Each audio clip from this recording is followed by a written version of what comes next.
to mourn the loss of this community and to strengthen them as they are facing a battle ahead. So I want us to begin, first of all, with a moment of silence. And then I'm going to invite Dr. Wendy Lee to come forward. She is a professor of philosophy at Bloomsburg University, and she is going to say a few words as we recognize the flag.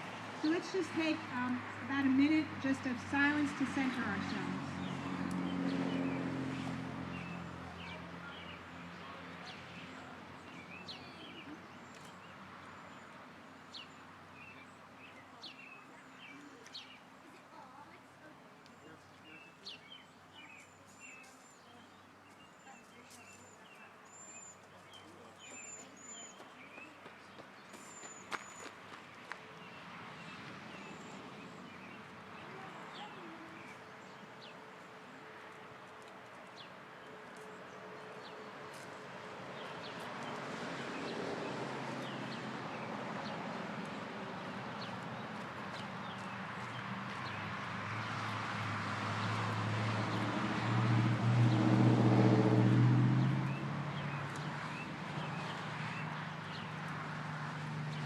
To invite forward Dr. Wendy Lee.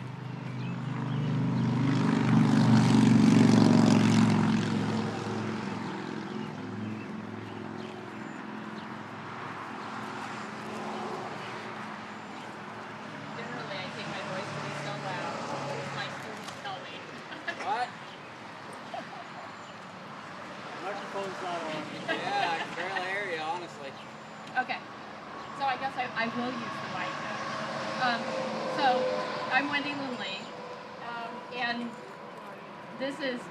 I've been thinking a lot about, actually I've been thinking honestly a lot lately about the concept of home. I write this series on fracking and all of the collateral damage that goes with fracking for Raging Chicken, a left-oriented blog.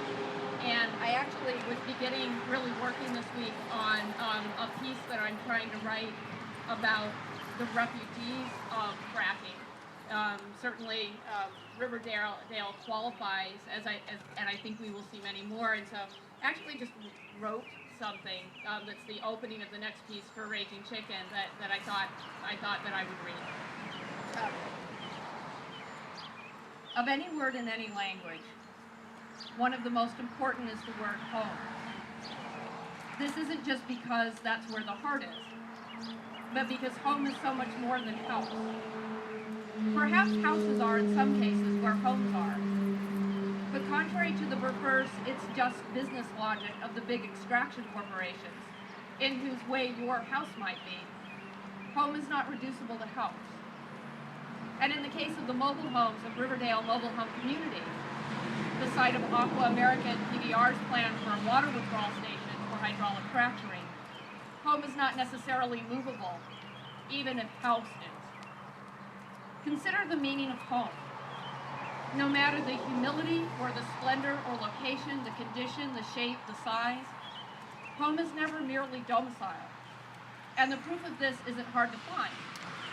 Over the past year, I've watched people return to homes in Bloomsburg, Pennsylvania, ravaged by Hurricane Lee, to salvage anything they could to remind them of that place. Witnessing people spray poisonous sludge from the Susquehanna River off wedding pictures taken at backyard barbecue receptions is one of the most heartbreaking things I have ever seen. I photographed apartment buildings listing and tattered in places like Hanoi, vibrant with the sounds of playing children, the smell of Vietnamese French bread baking out the street out front, soft yellow straw hats hanging from open windows. I marvel at the marketing brilliance of IKEA, who sells you build-in furniture by simulating homey-looking rooms, replete with all the comfy stuff that converts a domicile into my crib, my pad, my shack, my digs, but it's mine. What else could home rightly describe Occupy Wall Street's defense of places like Zuccotti Park, however makeshift and without walls?